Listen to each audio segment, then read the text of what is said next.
What can you do when your opinion isn't being heard or respected in the workplace? We've all had the somewhat frustrating experience of sitting across the room from someone and we're trying to explain to them our viewpoint on a certain matter or issue in our company, and we feel like we have stumbled across something that is a very valuable and useful insight into how to solve a problem. And yet the person across from us is merely smiling and nodding and saying, okay, yes, sure, yeah, we'll do that. But then when we leave the room, we feel like nothing ever happens or that the person wasn't actually listening to us. So in this video, I'm going to talk about some of the things that you can do to try to rectify that kind of situation. The first thing that you can do is to try to figure out the root cause of why your opinion isn't being listened to or respected. When we're in those situations, sitting across the room and having someone listen but not actually listen, we tend to get angry and frustrated, and so we could easily go ahead and label that person as either a jerk or incompetent or an idiot, and then we go to our colleagues and tell them about the experience and how frustrated we are. But then what that actually does is it makes us avoid deeper introspection and reflection about what's actually going on. So we should, in those circumstances, try to understand the root cause a bit better. Try to dig deeper. Think about, is it the way that I delivered the message, or is it the implications of the message, or whatever the cause might be. It's very useful to think about the root cause of the problem. Why isn't the person listening? And to try to rectify that.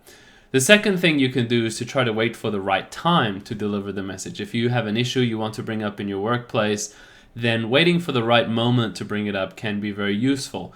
I'd suggest waiting for the right moment is not just a thing about the mood of the person you're trying to bring it up to, it's also about relevancy. Is it the right time to bring it up? Especially if you're trying to bring it up to a boss who is very busy, then the question could be, is it the right time to bring up this issue? Is it relevant in this moment? The third thing you can do is a principle from the 7 Habits of Highly Effective People, which is to seek first to understand and then to be understood. This is a concept that Steve Covey, the author, writes about, and it's very useful to be heard, which is if you want someone to listen to you, first give them the gift of you listening to them and hearing their opinion out. So you can lead into the conversation by saying, hey, I want to discuss topic A, B, C, D, E. And what do you think about it? What's your opinion? What do you think is happening? And there are 2 things that this does that are very useful if you seek first to understand. The first is that it allows the person you're talking to open up and share where they are. And when they open up, they're more likely to listen to you because you listen to them first.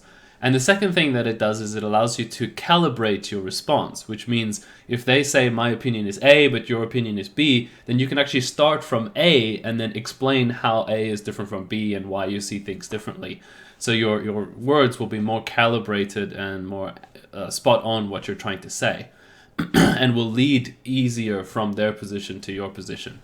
The fourth thing you can do overall is a general principle before the conflict situation. So when you're not in the room sitting across the person trying to have your opinion heard, is that in your general work, you can focus more on what you have direct control over or what you have influence over.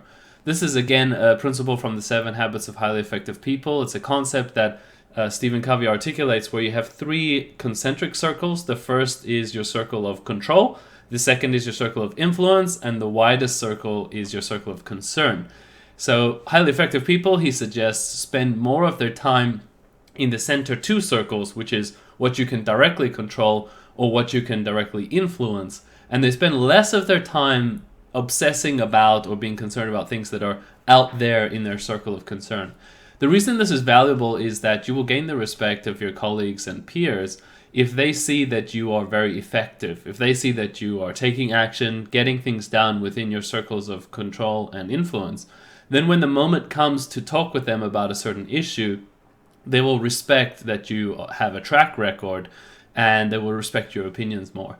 So in general, it's really a good idea to focus on those things. What can you control and what can you influence? And if you feel like something is perfectly a concern, it's just something that you're concerned about but you have absolutely no influence over, then it might be worthwhile considering not bringing up that issue at all or not going there.